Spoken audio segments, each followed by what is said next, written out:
you a student, mentor, or parent that loves robotics? Then you're in the right place. Up-to-date info on all things robotics. This is the Robozone podcast with your host, Pete Ekman.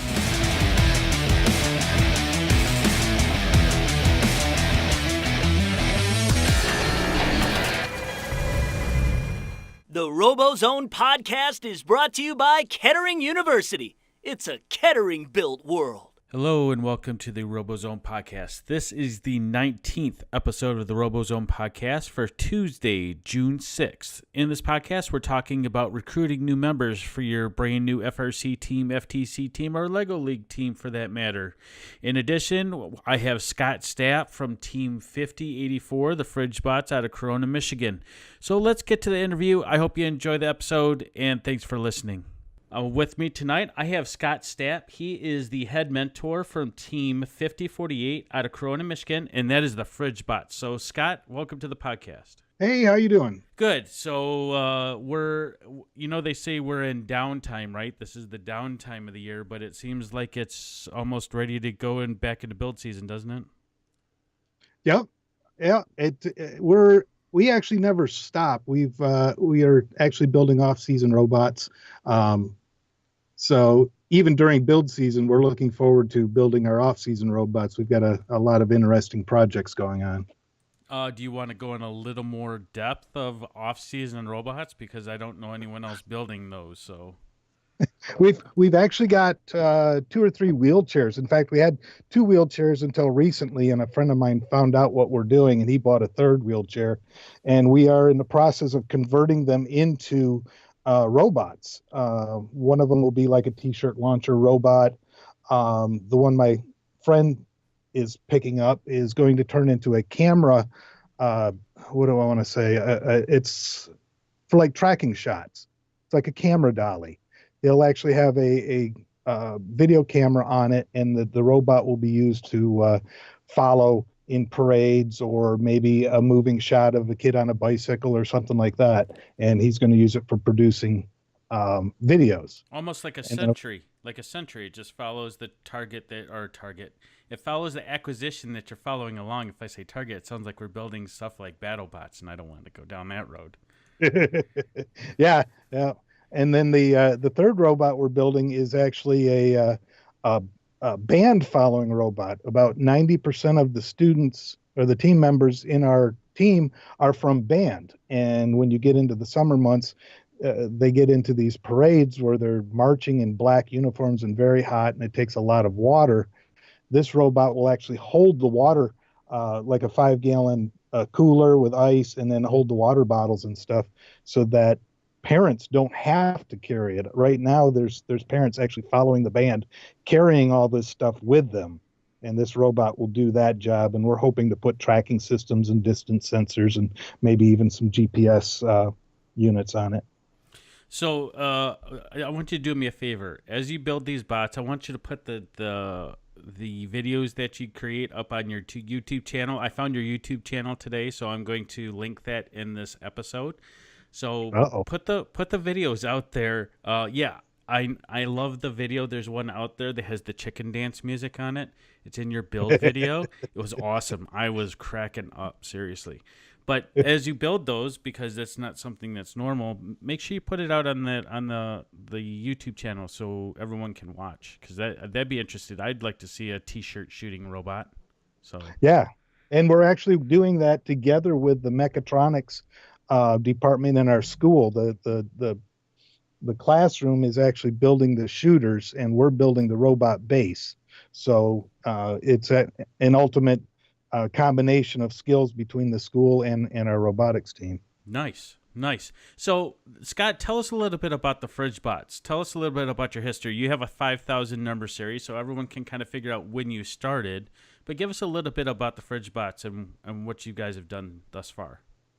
Well, we are Team 5084, and I kind of caught that you have fallen into the same problem that a lot of announcers have at competitions.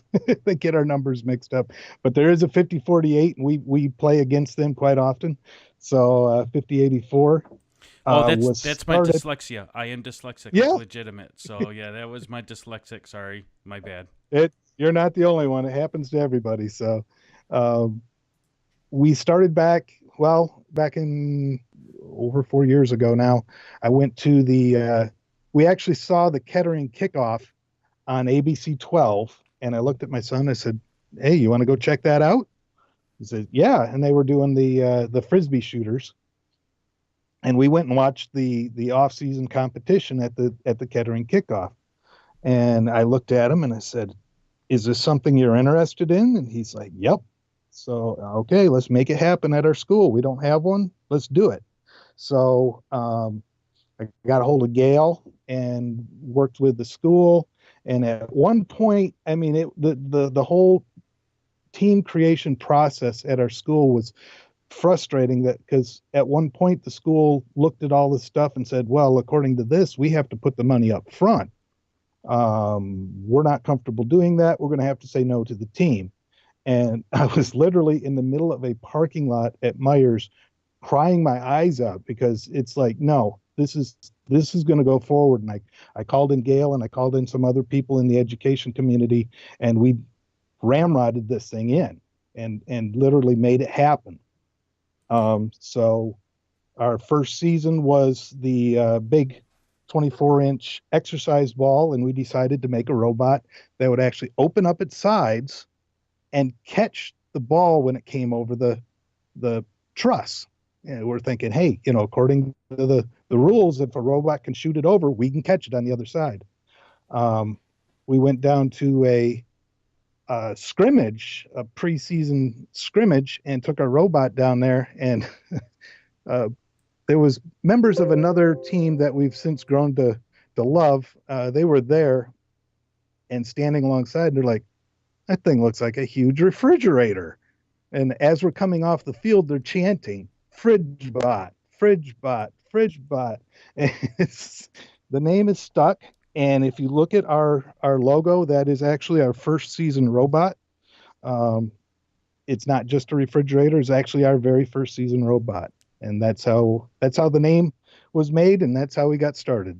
So did you have the team name FridgeBot ahead of time, or you just you had the team number and then you got your name later on? We got our team number in that fall, and then we built the robot. We never even gave a team name a thought. We didn't even think about it until we got to that scrimmage, and then we showed up to our first competition, and there's some people that knew the story, and they're like, "Hey, it's the Fridge Bots are here," and it stuck. We've still got the upper structure of that robot in our lab there, and it's got door handles drawn on it and everything, just like a refrigerator. Nice. So, Scott, before we go, and thank you for filling us a little bit in on FridgeBot's history thus far. I mean, the team I just left, the More Martians and the Martians, we competed with you guys at Kettering this year, and then we saw you guys at States, right? So, go a little bit back. You said you had frustrations and you were sitting in a parking lot, worried that your team wasn't going to start. Why? Can you give a little more information on what the school was apprehensive about? Because one of the reasons that we're creating this series is to starting a new team, right? And I'm starting a new team right next to your doorstep in Fowlerville, and I've already approached those guys, and they're a little apprehensive too. So can you tell us a little bit more on how you overcame that roadblock, I would say? Well, like I said, I called in Gail, and she was a massive resource there. I also had Lyndon, the Robo Eagles, I think it is. No, I can't remember. Anyway, Lyndon came up and brought their robot up and showed it off. And I also called some of the other educational outlets in our area, some of the people that are in charge, people that knew robotics. That was the main issue, was that the people in our school had no clue what I was talking to them about. They had no clue what FIRST Robotics was or how it could impact their school. And the whole grant system is what they were apprehensive about. The way the grant system works is you apply through the MEGS program, and then you find out if you get awarded the grant. Well, the grant doesn't pay out immediately. It pays out on a month-by-month basis. So in our case, the school would have had to front the $5,000 to start the team, but they didn't have the money.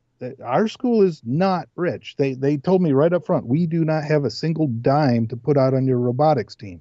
I said, well, we got these grants. It's like, well, that's all well and good, but we won't get the money until the end of the year. We won't get the full amount till the end of the year. So that was what they were worried about. They're like, well, if we chuck out this $5,000 and then you don't hold up your end of the deal, we're out the $5,000 plus whatever, you know. So that was what they were apprehensive about. So I got some other people to, you know, call them up, and Gail set their mind at ease, saying, no, you know, we're not going to leave you hanging high and dry like that. Scott is going to follow through. We'll make sure that he follows through, and you know, don't worry about the money part. And that alleviated their fears and got us in there. Since then, not this year. We didn't go to states this year. We came close, but we didn't make it. Last year we were at states. We were at Worlds. You kind of go through the states and Worlds experience, and the school sees what kind of impact it's doing to the kids, and they get behind you full bore.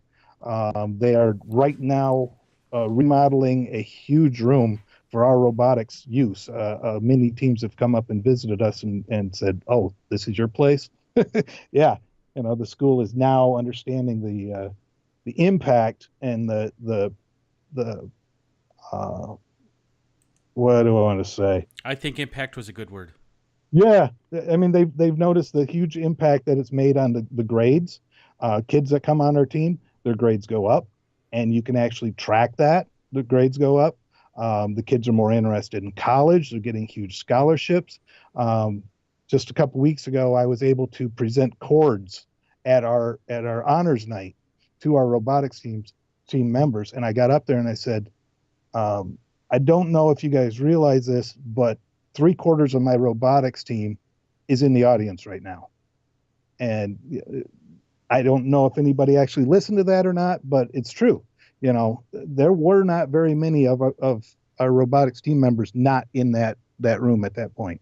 Well, when it comes down to it, Scott, the kids that are really good at robotics and kids that are interested in robotics are very science and technology and math oriented, or STEM oriented, right? They excel in those things, and they also learn in the classroom and then use that knowledge when we build our robots. So it makes perfect sense that those kids are doing better. But that shows very well on you as a coach too, or mentor. Last year we had the valedictorian of the school on the robotics team, and he came up to one of the other mentors and he said, I am very good at math, but I didn't understand the concepts that they were teaching me until I joined robotics. We're putting a real world face on what the school is teaching them. And a lot of these kids, even if they're the super smart top end kids, not necessarily do they understand what it is until they put their hands on it and actually make it work in real life. Right. And it's I like, I know I've said this in multiple episodes, but I tell my daughter all the time that I'm jealous that she got to do it and I didn't, because we didn't have it when I was going through high school. So I would have loved to do something like this. I mean, I was in computer programming classes with Apple IIe's. I know I'm dating myself by saying that, and kids are going to go, what's an Apple IIe? Go look it up. That's what Google's for. But we didn't have it, right? We had Radio Shack. We could go build, grab parts and build what we wanted to, but we didn't have a competition. So, I'm jealous. Exactly. I would have been all over this. And the beautiful part is I'm actually getting some of the kids from like the mechatronics and stuff, and not necessarily the computer kids, because they want to build stuff. And we're building electric vehicles. We're building, you got a full drivetrain in it. We actually weld all our frames. We got a TIG welder donated to us this year, and we've TIG welded our frame this year. So it's a real world welding experience, a real world building drivetrains experience, electric motion control. It's a whole lot more than just programming. That's for sure. So your robots are built like a fridge, so they're rock solid, right? Yeah, yeah. You've got the Maytag repairman sitting in the corner waiting for it to break. Well, one of the things I wanted to cover in this episode, Scott, is how to recruit kids to be on your team. So can you tell us a little bit about how the Fridge Bots go about recruiting kids for the team? Well, like I said, this is our fourth year. We're going into our fifth year. And every year is an extreme learning experience, not just for the kids, but for me. And I'm learning more and more. I've been picking Andy Speece's brain on all sorts of ideas. In fact, we were just in a parade this past Friday night, and he drove the golf cart. That's why I walked behind the float. But people are looking at me going, why are you in the kids parade on Friday night instead of the big parade on Saturday? There's another parade that was on Saturday at like 2:00 in the afternoon. I said, the kids parade are the people that I'm targeting. I want to get the word out to the kids that are either, coming up into middle school or up into high school. And I want them to know that there's FIRST Robotics programs at the schools in their area. In fact, we handed out little notes that said, contact your school for more information. But then I put our Facebook page on it so that they would know to come to us. So that's a countywide impact. In fact, I had some parents looking at the piece of paper, and you could tell just from the look on their face, they're like, what did you just give me? And I went back and I explained it to them. I said, yeah, we actually build robots. The robots that are on that float right there are ones we went to competition with. And the guy's eyes lit right up, and he's like, oh, I'm going to check this out. So you get the parents interested, you might get the kids interested too. Right. But as far as... Go ahead. Go ahead. Though, just off of what you were saying is that you're not only impacting your program, but if there's people from other communities like in Genesee County, you guys are Genesee County, right? Same as me. We're Shiawassee. Or Shiawassee. The Yep. lines are very thin. You go Yep. a block and it's changed. But you're impacting. Team FridgeBot was the first team in Shiawassee County. Oh, nice. We were the There we first go. robotics team. Durand So- was like a week after us. And now there's Perry. There's a one in Perry, right? Yep. And they went to We've World got Championships this year. Corunna, Owasso, and Durand all started teams the same year. A little bit later, I reached out to Byron and said, you guys need to start a team. I took a day off from work and went down and talked to their principal, and he's like, I would love to start a team, but I don't have anybody to start it. I said, if I can find you a leader, would you run a team? He's, yep. Well, he stuck his foot in his mouth. I found him an awesome team leader, Sarah Geiser, and she has done a remarkable job with that team down there. And then this year we approached Perry kind of in the same way and said, you guys need to start a team. You can do it pretty much for free, and I can show you how. Here's my phone number. Here's my email, and next thing you know, we had people from Perry up in our FridgeBot lab showing them how it goes. And Jan Luft has done an amazing job, just dominated throughout the season. She went to Kettering, and they come off the field, and they were looking kind of dejected. And it's like, what's going on? Well, we can't climb. It's like, let's go take a look at your robot. Put on all new gears and everything. And they were climbing, and they made it into the finals. And then the next time we see them, they had a completely different climber, all redesigned, big old grins on their faces saying, we can really climb now. And they went all the way out to Worlds. And when they got out to Worlds, they were 7, a tie, and 1 loss. And the loss, I will say, was not their fault. Not bad for a rookie team, huh? Oh, that was amazing. And now I've got people coming up to me. Oh, you guys have got a robotics team just like Perry? you can't. You got to set them. You got to set them right. You say, well, I remember we were first. Remember the team numbers. Look at the team numbers. That's all you got to say. Yeah, I don't care. If it gets people interested in robotics and gets them to recognize that it's in Shiawassee County, that's great. That's amazing. They did their job. I heard about it. I heard they had a police escort going to Worlds. That's awesome. So you were at this parade and you're handing these things out. Now, do you guys in Corunna have a FTC team, or do you have a Lego League team? We have it. I started a FTC team the year after, so we've had 3 years of FTC now. And we're finally getting to the point where these middle school kids are going to start joining us in the high school team. I will say one thing about starting an FTC team is in our school, middle school is like 4th grade through 7th grade. And if you open up an FTC team to all of the middle school, you're going to pack it with 4th and 5th graders. So, and unfortunately, what happens is they get discouraged because it's over their head. So, if somebody's starting a middle school team, they might want to watch that as far as the ages is concerned, and make sure you get a lot of parent help. A lot of parents will believe it's a babysitting job, and it's not. You need almost a 1-to-1 or a 1-to-2 ratio on mentors on an FTC team. Well, not only does that educate the kids, it educates the parents too, so they know what they're doing later on as their kid moves up the ranks and into the FRC world, right? Yes, and hopefully indoctrinates the parents into, you need to be in here and helping us. You're right, because we can't have enough help when it comes to an FRC team, and the pace that we build these bots at is it's atrocious. Oh yeah. So I'm glad to hear that you guys have an FTC team, because I didn't know if you did or didn't, but that's a natural feeder program into the FRC program, right? And you've said Gail's name at least half a dozen times so far, which I cannot give enough credit to Gail Alpert for what she does for First in Michigan and for all of our teams. And now you know how I could tell you exactly where she was when you had to go find her.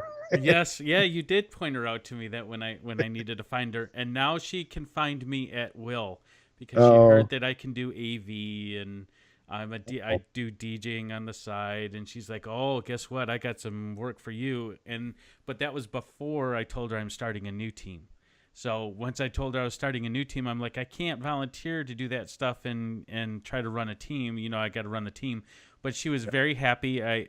We were at State, and she looked very disheveled because she was running around trying to get everything done for the first time we were at Saginaw Valley State University, and it went really well, I thought, for States, don't you? State was one for us. That was amazing. I went up there and helped, and really they put me probably in the best spot I could have been. I was directing traffic in and out of the main floor area.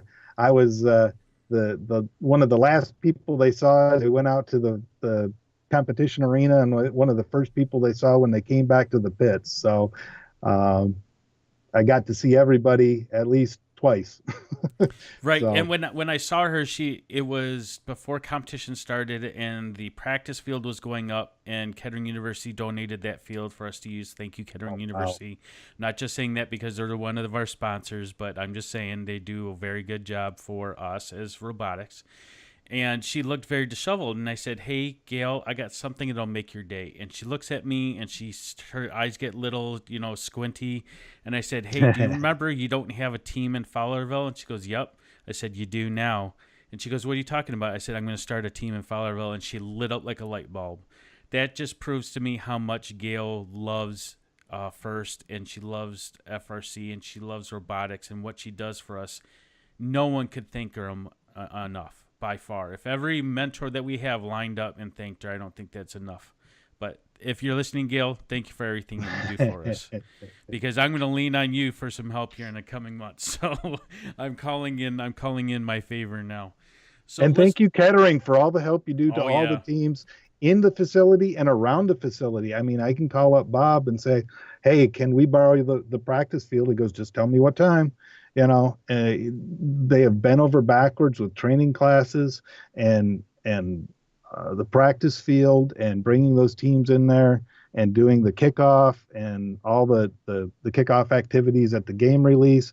Kettering is such an amazing resource to First in this part of the state.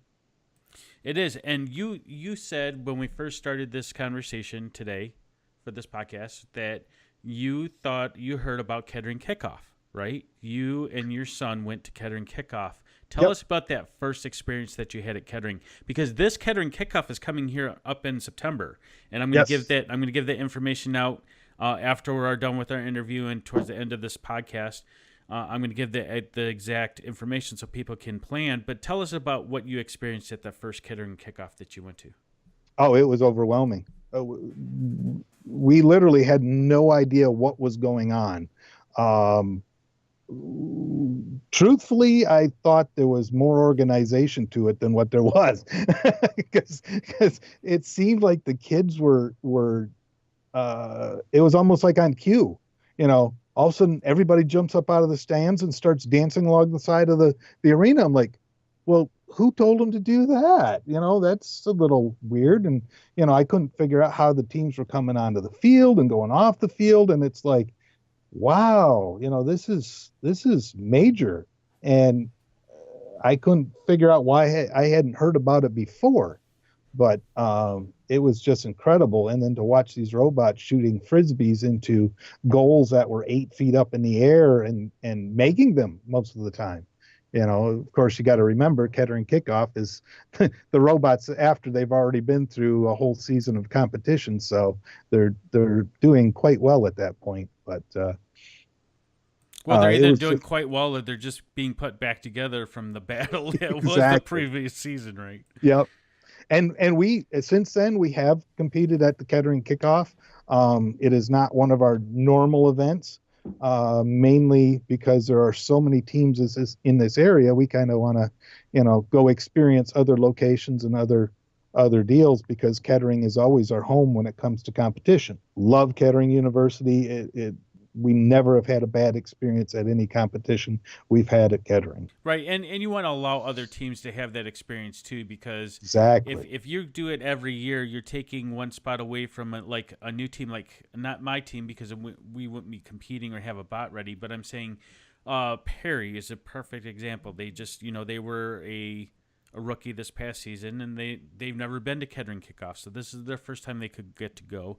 And there's only 40 teams they take, right? So, and we have 465, don't mark my words, 465, I want to say 465 teams in our state right now, which is an ungodly number, and I'm betting we're going to be over 500 after this coming season. So I know I'm one of them. My team's going to be one of those teams. So it's just going to, I think they're going to have to find more regional events to do, because I think there's not going to be enough regional events to qualify if you have over 500 teams. Right now, we're signed up for the Baybot Bash, and we're going to the all-girls event in Bloomfield. I hear there's an all-girls event in Grand Rapids also.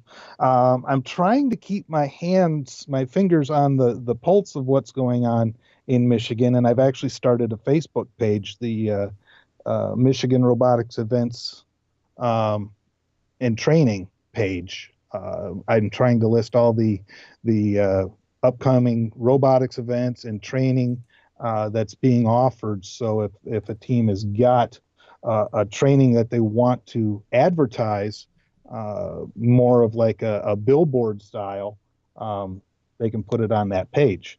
So I know I've got the Grand Rapids girls event listed on there, and we do the all girls event. The girls love it, and the guys got to keep their hands off the robot. So those are amazing. Right, and it's all girl, which is kind of cool. I know because my daughter was on the drive team for 70. She's now graduated, so she's not allowed to compete in that capacity anymore. But I'm sure she's going to go watch, because and we're going to miss her. She wanted to go to it last year, yeah. But I will find that link, Scott, and I will also link that to and put it in the notes for this podcast so people can find that as well. Okay. And then on the 22nd, Andrew Spees, who was on the last episode we had, said that there's now a first mentors camp.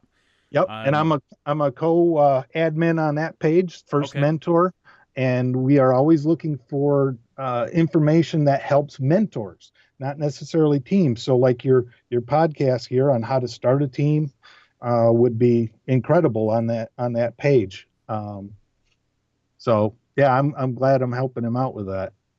Yeah, and that's on June 22nd. That's going to be at Kettering University. Yeah. I know I will be in attendance. I kind of put myself on the hook to give a sermon. Not a sermon. It sounds like we're in church. Give a speech about. I did one at States this year, and thanks to the Fighting Pie.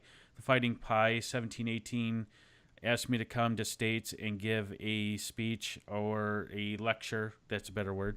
A lecture on scouting. There we go. That's the word I was looking for. Scouting. Oh, So yeah. I did a scouting thing. So I do this thing called observational scouting, which people don't kind of understand, and I kind of explain because I'm prior military and a prior cop. What I like to say is, don't look at the numbers necessarily, because you can have certain people look at that. Look at what the driver does. Look at the experience the driver has. Look at how, if you could rattle a driver by bumping, running them, how do they, respond to that? And that can win championships too, as well as how many gears can you score and how many balls can you put in the goal, right? And the beautiful thing is he's bringing in, other, not even necessarily, how do you do things at a competition, but, how do you work with your school? How do you fill out the forms? How do you, shoot? How do you program? There's a lot of mentors that have just joined this and have no clue how to actually program. They're just depending on their team members. I know I did one last year, a little presentation on chords and letters and what it takes to get chords and letters into your school. It's incredible how many schools in the state of Michigan don't recognize the robotics teams as something worthy of giving them a letter or a chord. I am so blessed to have our school support our team enough that we do both. So right, and I'm on the same line as you, Scott, because my daughter graduated from Grambling High School here in Michigan. And I have to say Michigan because anyone can listen to this, right? But that school, Grand Blanc, is the engine nerd school. That's the 2337, right? Team 2337. Lily was on 70, right? So yep. They went and they approached the school board about getting cords, allowing them to wear the first blue, red, and white cords. And the school system said, well, there's no qualification to get those cords, so we're not going to allow them to wear them. My daughter did wear hers on her graduation day because she's kind of a go-getter, kind of takes after me. The military, I earned it, I should be able to wear it type of thing. But I think they're going to put that in the Grand Blanc school system for next year, that they have a qualification so that they can earn those cords. Yep, so, and that's a big thing that I've found with these teams that are trying to get chords and letters into their school is, well, I approached the school and they said no. Well, what did you approach the school with? Did you give them a plan? Did you give them a set of parameters that you're going to follow in presenting these letters and chords? And in some places, the mentors seem like they're just giving them out like candy. Well, everybody on our team's getting a chord. No, we on Team FridgeBot have very high standards as to who would get that chord and who wouldn't. You have to put in like 3 times the number of hours as what other requirements are to get chords. It is a very high honor, and you're going to have to jump through some hoops. But once you have that qualification, once you have that metric, that standard, then I think that the schools are going to more fall in line. They're going to be, correct. Oh, this is serious. It's not just anyone gets them. Because I can understand from an administrative point of view, if all the robotics kids want to wear cords, then, okay, all the Glee Club wants their own cords. And then nothing against Glee Club. I like Glee Club. There's no music in it. It's just people making music with their mouths. But, other clubs that are within the school will want to do the same thing. But as long as they have a set of standards and they are met and the school board signs off on them, then you're good to go. It's all about how you approach it, and that's how you said. It's how you approach it. It's not, hey, everyone gets to wear them. You get a gift and you get a gift like Oprah Everybody Winfrey. gets an award. Yeah. It's get not the like that anymore. participation award. Actually, I'm one of those guys, and coming from my sports background, it's not everyone should get something. You should really earn it because that's how life is. And you're not going to get everything given to you in your life. You're going to have to earn it. So kind of teaches those kids up front, right? But if you can detail out, very clearly and very professionally, your school is more likely to let you do chords and letters with a presentation. You have to prove to them that you're going to do it, not just, hey, we want to do this. No. Ooh. Right. No one likes to be told no, but as long as you have a plan and you go in there organized, I think people are going to listen to you. And Exactly. this all goes. I know we were talking about recruitment. That's what this episode was going to be, and we're all over the kind of map, right? But it all kind of ties down to the same thing. You want to make your program attractive to people that want to be in it, right? Someone might like the thing of chords. Oh, that's my daughter gets to get a varsity letter out of this. My daughter got a varsity letter from Grand Blanc, and she got one from. Because she was on Grand Blanc for a year, and then she went out to Goodrich, and she got one from them. But there were very specific sets or criteria that she had to meet to get that. So, But even at a more basic level, chords and letters are a recruitment tool and an advertising tool, because that kid's going to have those chords at their open house. They're going to have them at graduation. People are going to ask, what is this for? Oh, it's for robotics. Anytime you can get a team member to be talking to somebody else about robotics is advertising, and it's recruitment. And as long as you can get them to Kettering Kickoff, that's I'm Yeah, going to there you say. go. I'm kind of pigeonholed this whole Kettering Kickoff. But if no one has any experience with robotics, kind of like you did, and I went to Kettering Kickoff once, and I remember that experience, and that you get bit by the bug when that happens, and then you want to sign your kid up, and the kid your child gets excited, and then he wants to do it. So if anyone in the state of Michigan wants an event to go to where you've never seen robotics before, and you're listening to this podcast, Kettering Kickoff in September is the place to do it, and we'll give the details later on.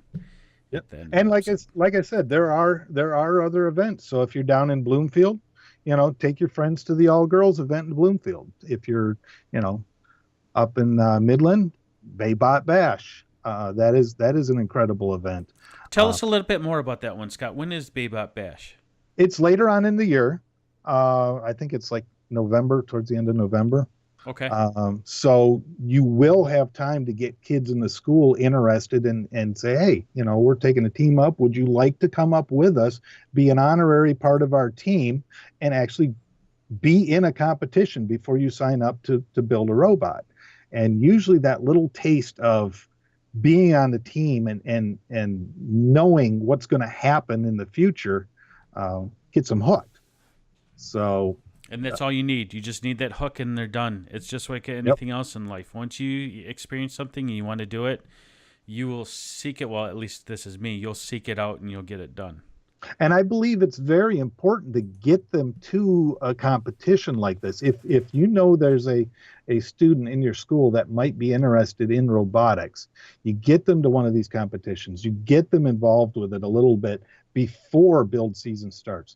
Build season is a highly burn out situation. Very stressful. And if your brand new team members don't know what it is that they're working for, they're going to leave.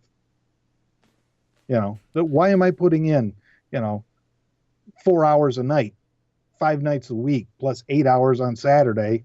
What am I doing that for?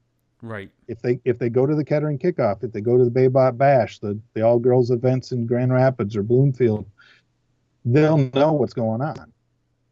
Right, and they'll understand. They'll understand the buy-in to be. It's a huge buy-in. It's a time, right? And it's just like it. But if you equate it to, and what I equate it to is any other sport that I would play, think about the amount of hours that you practice in a sport. Okay, you got 2 to 4 hours of practice a day. And then you got preseason workouts, and you got during the season workouts after a game, and then you got training after that. So it's kind of like it in my mind, and I know Gail won't say the same thing. To me, it's a sport. It's a sport because you're exercising your mind.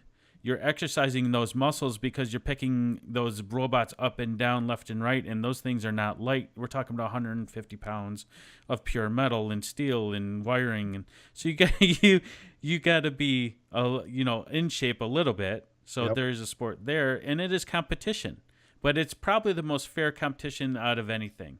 And in the end, it's the team that wants it the most, or the team that plans for the game the most, that wins it, right? So by Mason this past season, we had our robot down to 75 pounds plus battery. And we were wanting to get it down low so that we could get across the field fast and get the gears. You should have seen the look on the kid's face. Just about every time they picked it up, they're like, where'd the robot go? Yeah, right. This is light. You know how I told you about that observational scouting, right? If I knew your robot was that light, I'm going to figure out a way to push it around. Yeah. Because it's all about competition. I'm not saying it's good or bad or indifferent. I'm saying it's a battle plan. A FridgeBot robot is usually hard to push around. Yeah, we'll see about that. Our first season,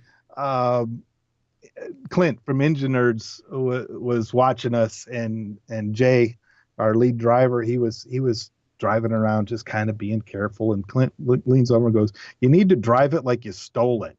Get in there and bash," So he did, and we got very good at defense.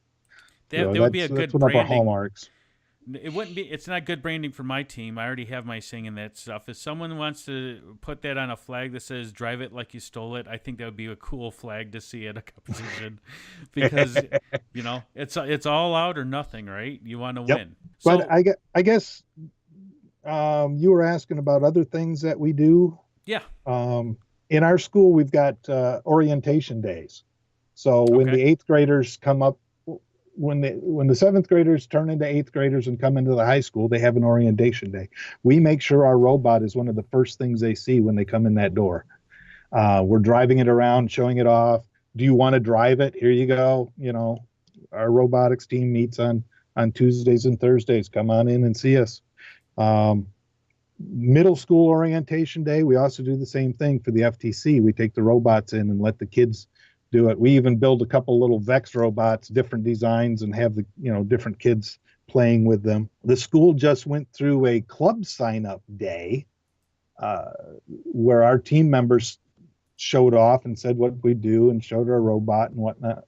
And people would actually sign up, and the school kept records of who wants to be in what club in the fall. So we made sure we were at that. ABC 12 does a school spirit drive. They go into each school, and the schools do a food drive and show their school spirit. We bring our robot. We bring a robot full of food. We'll have canned foods and everything, and we'll be driving the robot in and around the school spirit stuff. And then when they go to weigh it, we drive the robot up, take the food out, and they weigh the food. Mark Jacobson is amazing. He is a geek.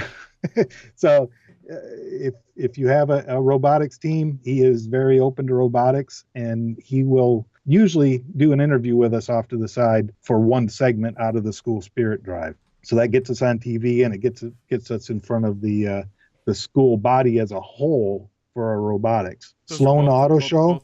Both great. Yep. Oh, go ahead, Auto Show. You heard? Yeah, I heard Auto Show. So go ahead. Yeah, the Sloan Auto Fair. Brandy and Clint and those guys in the Flint area robotics teams there, they put on a demonstration at the Sloan Auto Fair. So everybody coming in to see the cars will see the robots on a field playing the game, and that was another thing that actually preceded the Kettering kickoff as far as the interest for robotics. Because the Sloan Auto Show happens during the summer, actually fairly early in the summer. We went there, and they allowed my son to drive one of the robots. I believe it was the one that put the inflated life preserver thingies on hooks. So I remember that year. Yeah, he actually got to drive a robot at the auto fair. So that would be another cool thing. Just kind of come over, hang out with the different teams, and maybe drive a couple robots. And also Robocon in Lapeer. I will be That's there. I will be yeah, at Robocon. and we've got that advertised on the Michigan Robotics events and training page there on Facebook. Got a big old ad on there, all the details and the flyer and everything. So that's going to be a great event. That gets bigger and bigger every year. I know. I can't wait. I reached out to one of the coordinators, and she said sure. And I said, I'll be there and I'll interview people all day long. And she goes, well, we're welcome to have you. So I can't wait for that. I think that's gonna be a blast. And then the other thing I thought of when you asked about, how do we recruit kids in the school is what I call static displays, locker signs. We've got a lot of kids in our school that say they have no clue that there's a robotics team. We've just started putting locker signs up. The kids have to walk up and down the hallway every day. They'll see these signs and realize they have a robotics team. We also make special funny saying robotic shirts with the Team FridgeBot logo on them. So when kids ask about the shirt and what's up with the logo, hey, this is our robotics team right in our own school. And then car decals. Every sports team's got to have car decals. If you have a robotics team and you don't have window stickers for your team, you need to get some. They're cheap and they're great advertising. I mean, every soccer, football, baseball team in the school has got them. You need to get them for your robotics team. Yeah, I thought about buying a vinyl cutter just to make stickers. Well, you don't have to do that. We've got one here. My wife runs Stappyware screen printing and T-shirts. We do vinyl decals. Give me a call. We can make you stickers. Love it. But I'm a gadget guy. I want a vinyl cutter to play with it, and learn it and that type of thing. Yeah. That's the kind of guy I am. So it's a 2-axis CNC machine for cutting plastic. Every geek's got to have one. Right. So you just said I got to go on Amazon after we're done and go buy it. I'm just kidding. But seriously.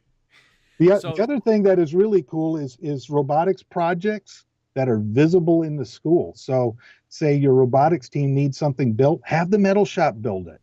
Have the wood shop make some of your game pieces. Get the CAD guys to draw up something you guys have built. I don't care if you actually use it in the robotics competition or not. Just having them make this stuff gets other kids aware and they see what the team is doing. They can see some of the parts that's being built. So get the other classes in the school involved. So I think we've covered a pretty good amount of how to get people on your team today, Scott. You get me talking about robots, I'll talk all night. Yeah, we could. And then I'll have to edit it. So yeah, I hit the cutting room floor. The not so fun part of podcasting is the editing. But Scott, I want to thank you for your time tonight. You had a busy day today. I did too, and I'm glad you made time. And thank you for doing that from me to you. When you sign off, please tell us again, first name, last name, how we follow the FridgeBots. Okay, and then one more time on what people would search for on Facebook for the planning schedule, and then we'll let you go. Okay, and I want to thank you too, Pete. I am a major podcast geek. I listen to the tech guy, Leo Laporte. I listen to Love that guy. Works. I listen to the Muscle Car Place. I actually write articles for podcasts for the Muscle Car Place. So if you're interested in muscle cars and hot rods and business, Rob Kibbe is the person in charge over there. He is the interviewer, and he will get into business calls also. So he interviews a lot of great people. In fact, we just had an interview with a guy that at 30 some years of age has gotten into NASCAR. He is pursuing his dream, and he actually got into NASCAR and probably at twice the age of what all these other kids are doing. So it's Hey, I do it, and really I'm in my good 40s. Get me in a Yeah. car, I'd do it. I do it in a Oh, heartbeat. yeah. But he had a lot of people telling him that, you're too old. Yeah, you just give up on your dream. If I had done that, our team wouldn't be in place. I knew what I wanted to do. My dream was to have a robotics team in our school, and I did it. You just got to pursue it. His dream was being in NASCAR. So I write the articles for that. When the podcasts are released, I think I've got 160 articles under my belt written for the podcasts. It's a great time. I love working for those guys. But I want to thank you, because a lot of these podcasts will start, a lot of these robot podcasts will start and then stop. They'll get 2 or 3 podcasts in and stop, or, they go from being a half-hour podcast to 5 minutes. These have gotten better and better. I can tell your interviewing is getting better and better. You're getting comfortable with it, and I'm looking forward to hearing number 200. Get Get to 100 first. We'll get you to 100. We're on 19. Yes. That's a long time from now. Yes. So, but I find it incredible, the journey that you've taken everybody through, and the people you've met through this, and you've introduced the rest of us to. I mean, the interview with Brandy was amazing. Andrew Speece, I don't know. He's okay. I don't know. Be nice. That guy can take us both out. I'm just serious. One bear hug, we're done. So, I love hearing it. I love hearing your podcast there. But my name is Scott Stap, S-T-A-P. I am the lead mentor of Team FridgeBot 5084. You can find us on Facebook at the Corunna Robotics Competition Team.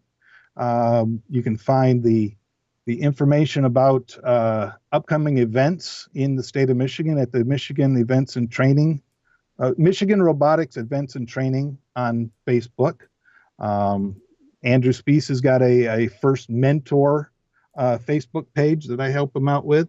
So the First Mentor page is out there and a great resource, and it's also going to have a lot of information about the upcoming First Mentor training camps coming up. Instagram, we're on there as FridgeBot. Twitter, we're on there as Shia Robots. I guess that's the other thing I should mention is the float. When we did the float here recently, that was under the Shia Robots umbrella. I push Shia Robots as Shiawassee Robotics competition group, where I include all the teams in Shiawassee County and Ovid-Elsie. I'll bring Ovid-Elsie in. They're grandfathered in. And we try to do all sorts of things together, including we'll do a Shiawassee factory tour where we take a day and we go to 3 or 4 different factories around Shiawassee. So we do an end of season banquet usually, that kind of things. It's good to be in your own robotics team, but it's also great to bring your whole county together when you're a small county like we are. What else did I miss? What else did you want to know about? No, I think we got it all, man. Scott, thank you again for your time. I greatly appreciate it, and I'll see you at the Mentor Camp in a couple weeks. Yep. All right, man. Thanks, Scott. This is Scott About Stap from... 2 minutes off from an hour. Yeah, Perfect. No worries. I have editing to do, sir. So thank you. Remember, Scott's out from Team 5084. See, I got it right this time, out of Corunna, Michigan. And we'll look you up online. Thanks, Scott. Thanks, Pete. Talk to you later. I would like to thank Scott for coming on board this weekend for the podcast and getting that great interview and some very valuable information. You did hear about Kettering Kickoff in this episode. Kettering Kickoff is going to be in September. I will provide the details and the links in the description, the podcast description for this episode, so that you guys can visit that information and get it down on your calendar, as well as the Facebook calendar that Scott talked about. All of those links will be in the description for this episode, so please look at those links and visit those links if you want to competition during our off-season events are a great time for anyone to get anyone involved in the sport or in robotics. So please look at those and visit the websites. Thank you. This concludes the 19th episode of the Robozone podcast. I would like again, thank you for listening. Please visit us on SoundCloud, YouTube, and iTunes. Please provide a review if you don't mind. By providing your feedback, we can better the podcast and get the content that you really want to listen to. So please feel free to give us a review on iTunes, and thank you very much. Thank you for listening to the Robozone podcast. We will see you next week. Next week's episode will be covering marketing a brand new team. Well, I cannot wait to this episode. I'm going to have some special guests for it. So we'll see you next week. Thank you for listening. The Robozone podcast is brought to you by Kettering University. It's a Kettering-built world.